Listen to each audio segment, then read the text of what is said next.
Bonjour and welcome to La French Tech on Air, our European video podcast series on business and technology.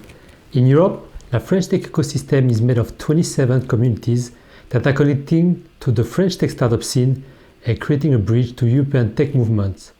My name is Billy Yen. I am a board member of La French Tech Cracovie. I will be your host and moderator for today. And our guest is Geoffroy Verney-Carron, ambassador of La French Tech Bruxelles. Geoffroy, welcome. Thank you. Well, thank you, Billy, for this introduction. So yes, I'm Geoffroy. I'm originally from Saint-Etienne. Mm-hmm. I started in retail tech after being a business graduate. And then I moved to IT with Oracle in Ireland and then France. And after that, I started my life as an entrepreneur in Belgium, starting in corporate wellness. Over the years, I've worked in several projects.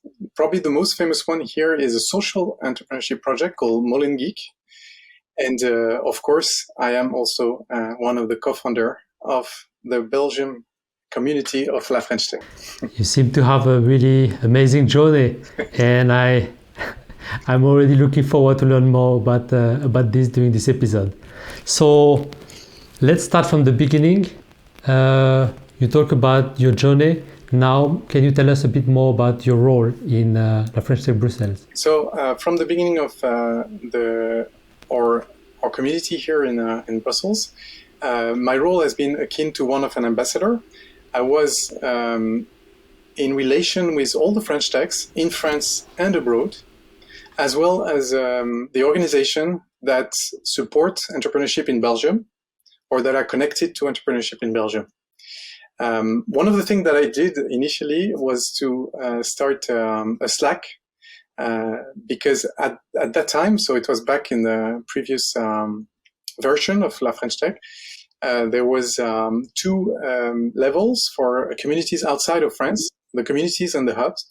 And basically, as communities, we didn't have the same kind of communication with the headquarters in France. And so I created a Slack not knowing that there was one already. And which was quite active actually for a while.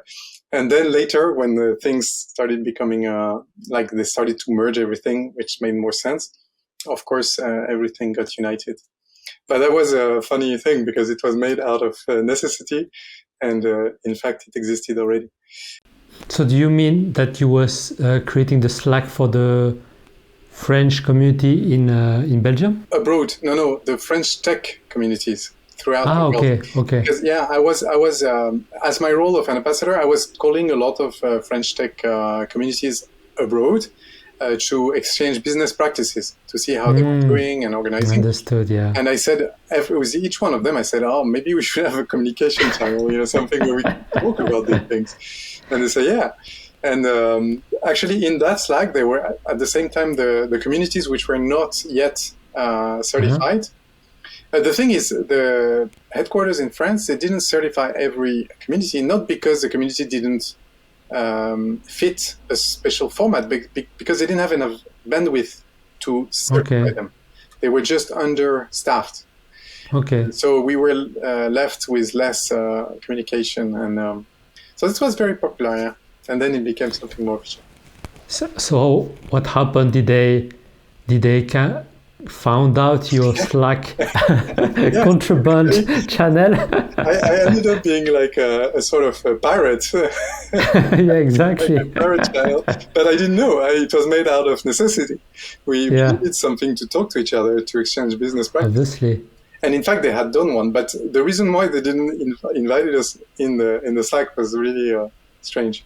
Fortunately, they changed this kind of awkward situation afterwards. Yeah, no, that. They were surprised when they found out because they were what? I can imagine. And so, does it mean that La French Tech Bruxelles was one of the first one, or how did they? To be honest, I don't know exactly the sequence of each French Tech. I think the first one abroad was in Shanghai, but I'm not sure. Some were brought by the government, so they really pushed in logical place like San Francisco, London, or Tel Aviv, or these kind of places, and some were naturally born. Let's say we were launched in 2016, So not so early, because the French tech movement was born in 2013. But the communities abroad were, I think, started in 2015, if I'm not wrong. So maybe a year and a half after the first one was created, or something like that.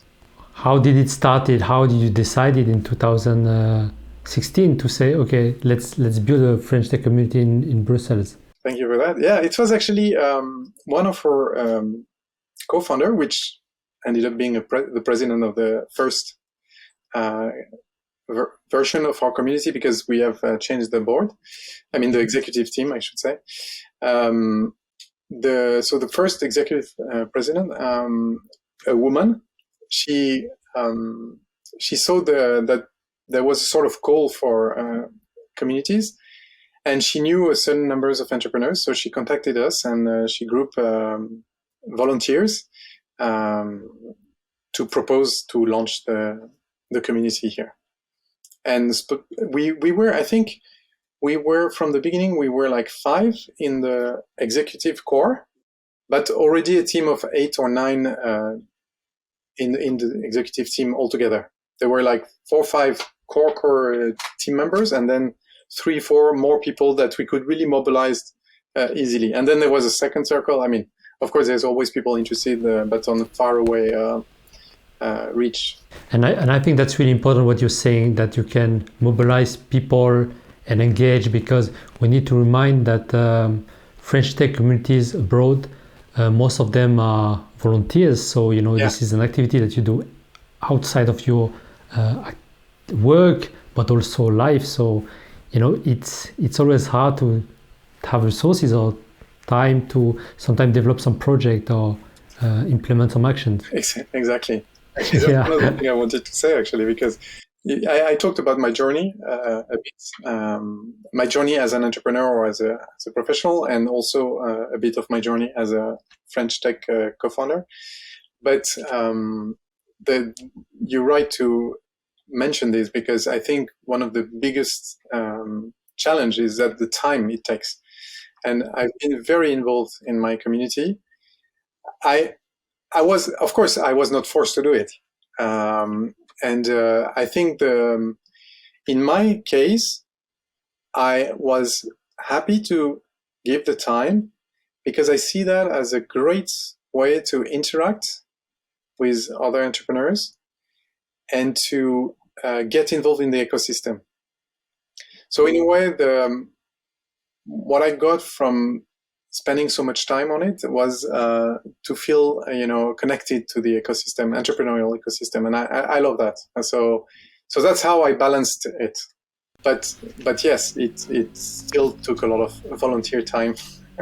Yeah, it's evolving. But as a French Tech member myself, I agree that it also brings a lot of connection, great moment, and I guess that's what we're doing this. Yes.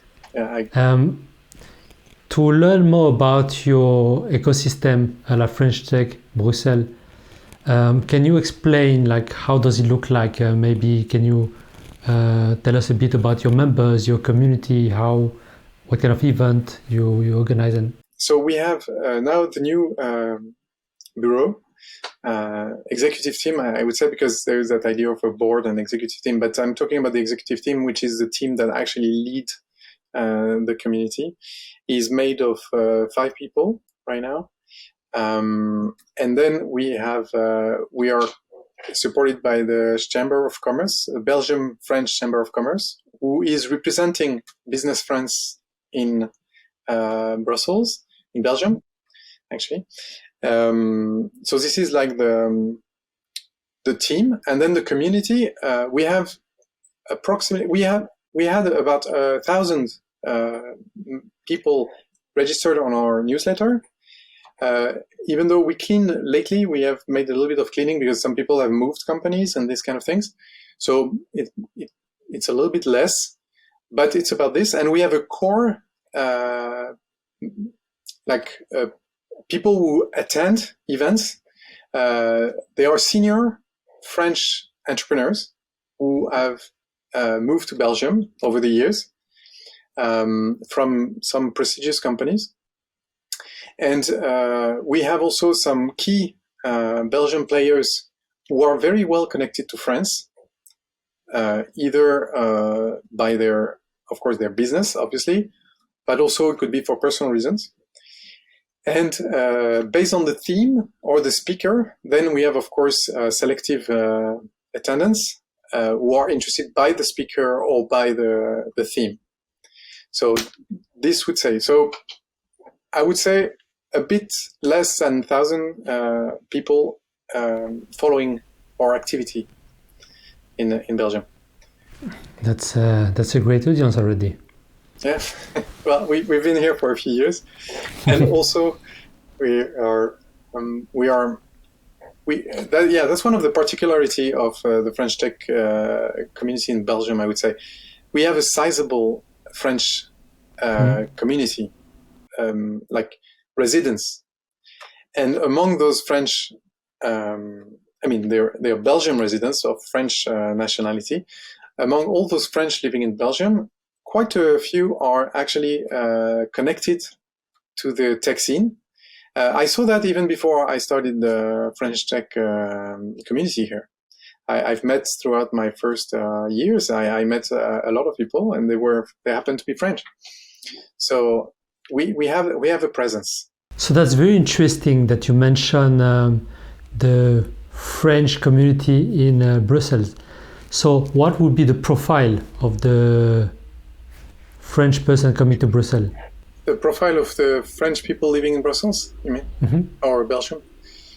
In Belgium, yeah, in general. Well, of course, you have French people in all kind of industries and fields and type of work and this kind of things. You have, for example, if I look at the big communities, of course, I would say the students are a big sizable community because for a certain number of reasons, it's easier to study in Belgium than in France in some areas. Like, for example, at some point in physiotherapy, I think up to 90% of the students were French. Wow. In Belgium, it was a problem here. Actually, it became a political problem. They didn't have those like numerus clausus or this kind of things for a certain job that were limited in France. Was something like that. I'm not a specialist of this particular topic. Also, of course, Brussels being the capital of Europe, you have a lot of civil servants, especially in Brussels. And that's also an important community. If you had all the lobbies, so people working around the United Europe, the European Union, sorry, it creates an important number of people. And then you have French people working in all kind of industries, so in any kind of work. But within these different industries, so tech is an important one. And in particular, for example, if I told you that before I launched the community, I saw that some French people were active in the community. For example, we had a movement called Beta Group, and Beta Group was led by a French national, even though he's been in Belgium for many years. So Beta Group was the biggest natural organic community of entrepreneurs in Belgium. Then we had some of our most dynamic animator of the ecosystem were also French born. Of course, entrepreneurs. There are quite a few entrepreneurs who are based in Belgium. Some are actually with one foot in Belgium and one foot in France. So that's very common here, either in the north of France or in Paris. With the Thalys, it's 1 hour and 25 minutes.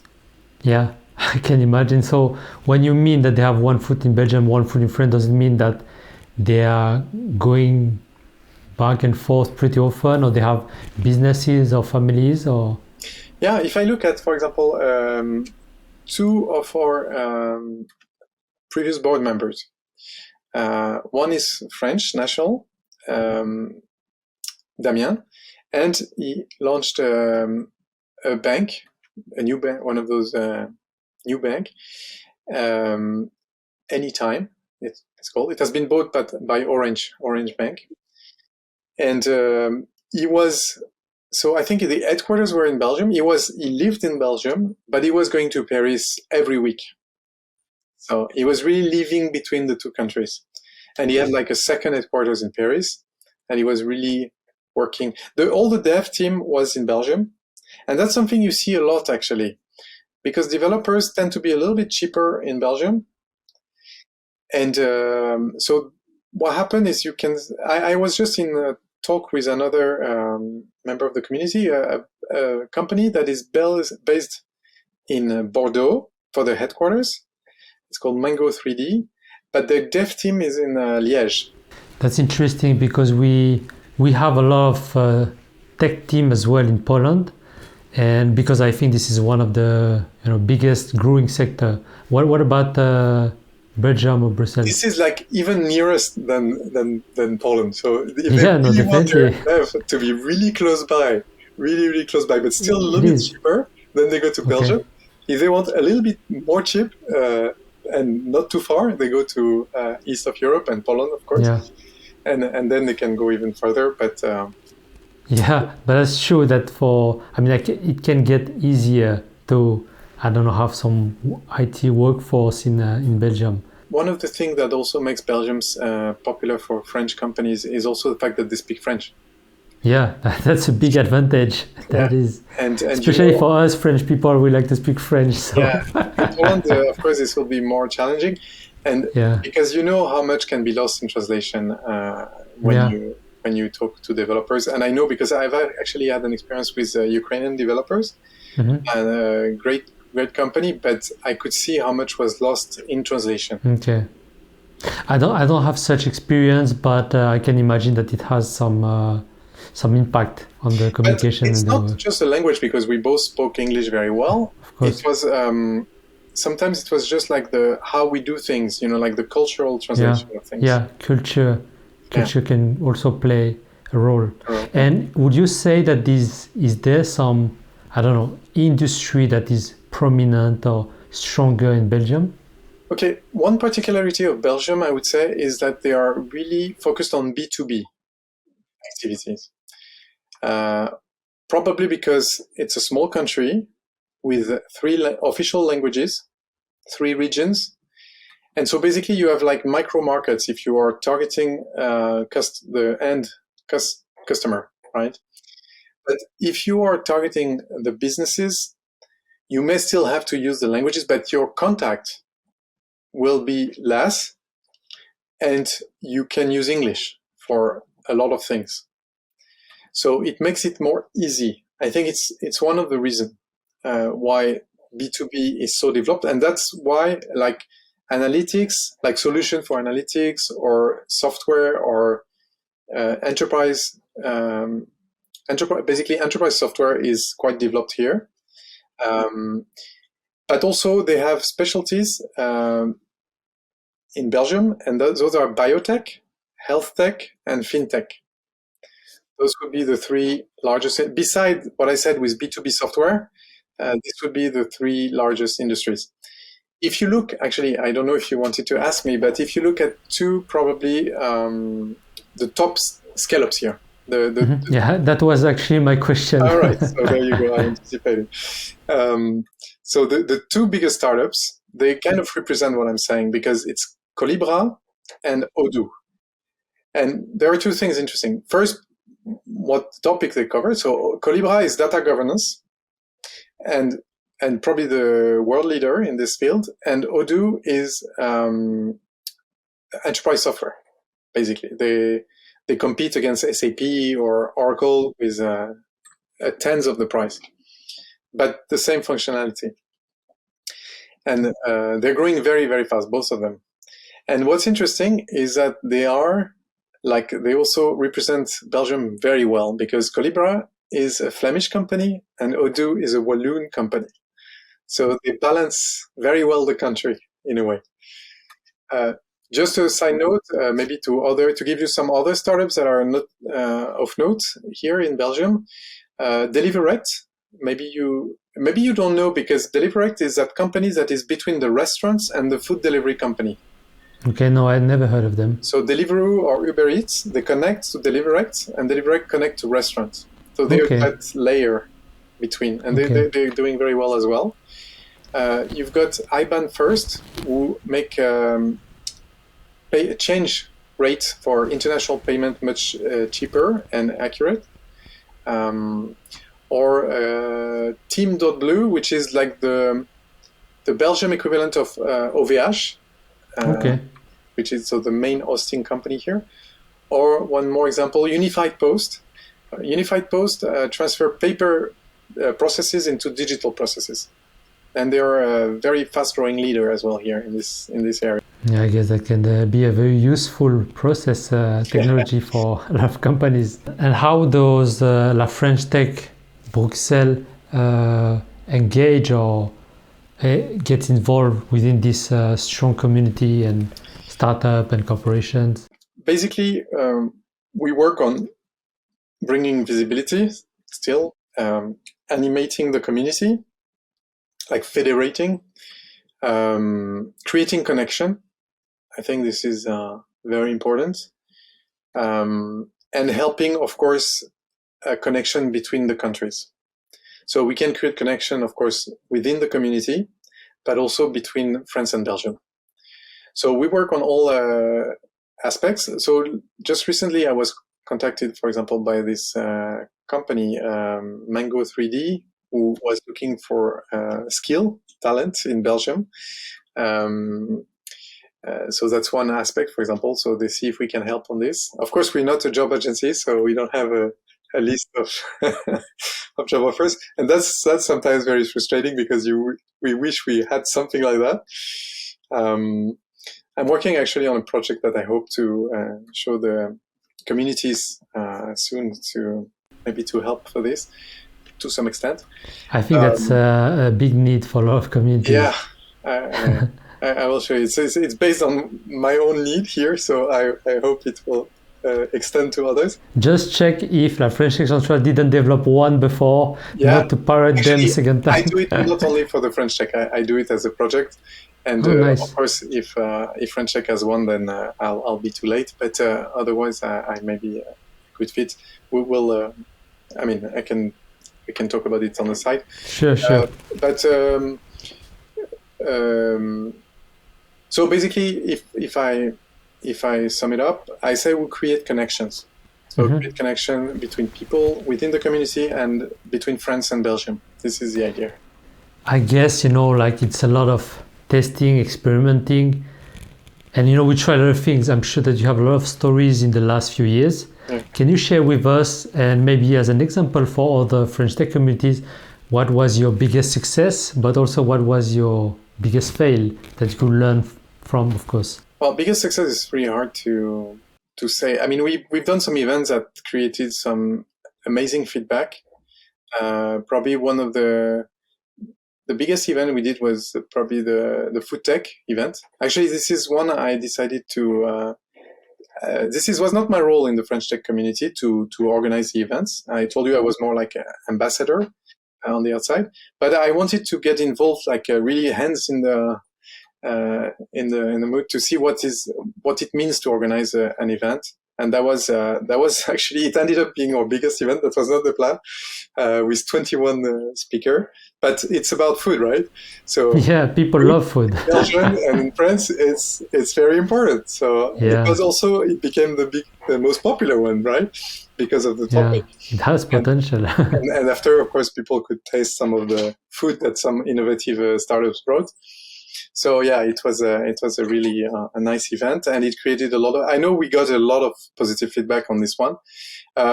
One in less visible aspect, I think we helped. For some reason, we helped the school, the coding school, Epitech, or another one that I'm trying to remember the name. sorry, I forgot, but two schools came to see us to get more information about, how the ecosystem works, who to contact, and we were those people who really made clear the scene here, and they have both set up a shop here in Belgium and grown. So this was probably, of course, it was not our own achievement directly, but we contributed to it. Yeah, I'm sure you helped. It's great to have this point of contact when you enter a new market. And I was happy that they actually had the idea to contact us first, to use us, because that's our reason for being also, besides being animator of a community. So, and fail, I would say, actually, I think one of the biggest fails so far would be, we're here to create visibility as well, right? And I would say that we have not made any impact in the Flemish part of the country. I mean, we have invited a lot of Flemish over the years to our events, either as a speaker or as a startup to pitch at the end. We always pay attention to having some Flemish and some French-speaking startups to pitch. So this is something we really pay attention to. But in spite of all these kind of efforts, I don't think we have any better recognition nowadays. So this is still some work to do here to grow that awareness, let's say, in Flanders. But to be honest, beyond the tech scene, we're not known, even in the south of the country. Even in the French-speaking side, it's not, French Tech is not like a consumer brand. It's not like you go in the street and. It takes time to build visibility, but having some few school organization coming to you is already showing some good results. So yeah. I guess it's work in progress, and we can always improve, and we're doing the same here in Krakow. So exactly, we know that. And as you know, we are volunteers, so I think exactly we cannot say it in our volunteers. So all the effort is from our heart, and we tried our best, and at the end it's when we have some good stories, we are happy about that. We don't have that much time left, so what I want to ask as a maybe final question, and to wrap up a bit this nice discussion, of course, more stories on your social page, and to contact you directly if they have questions. But I'd like to know what's the next step then for you. How do you see the next, few years? Or actually, we're still working on that. To be clear, the team, and especially the new president, wanted to drive us towards using the fact that we are in the heart of Europe. Well, we wanted to do that from the beginning, obviously, because of our specific localization, but we never found the proper way to approach it. And so he proposed to approach it about regulation, to become some sort of regulation hub, knowledge hub, or something like this, that serves all the other communities. So this is still something we're thinking about, and how we could put that together.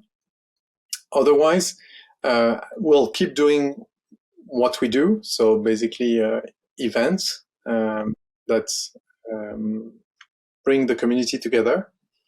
And I think that's important to keep this on. I think also one of the things we've been talking about in our weekly meeting, we have a weekly online meeting to keep the rhythm. I could add just one more thing to wrap up the thing.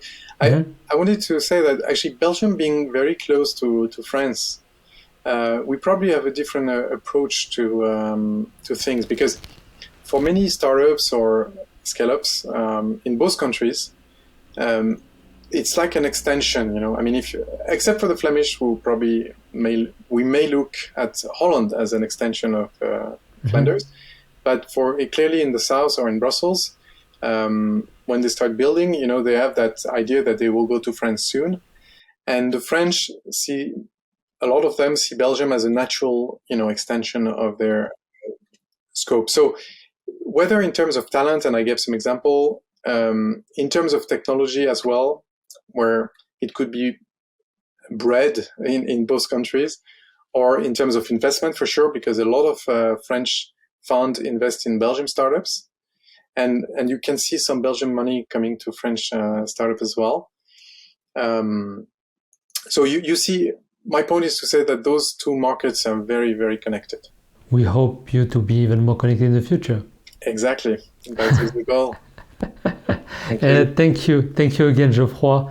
That was a really pleasant talk. I hope that our viewers and listeners enjoyed as well. For all of you who have more questions, feel free to reach out directly to Geoffroy or to la French Tech Bruxelles. It was a pleasure for me as well. Obviously, you can watch all the video episodes on our YouTube channel, on our social media channel. Follow us on LinkedIn and YouTube to be updated. The audio version is on your podcast platform, your favorite one, Apple, Spotify, and others. For me, that's all for today. Thank you again, Geoffroy. Thank you, everyone. And see you soon. À bientôt.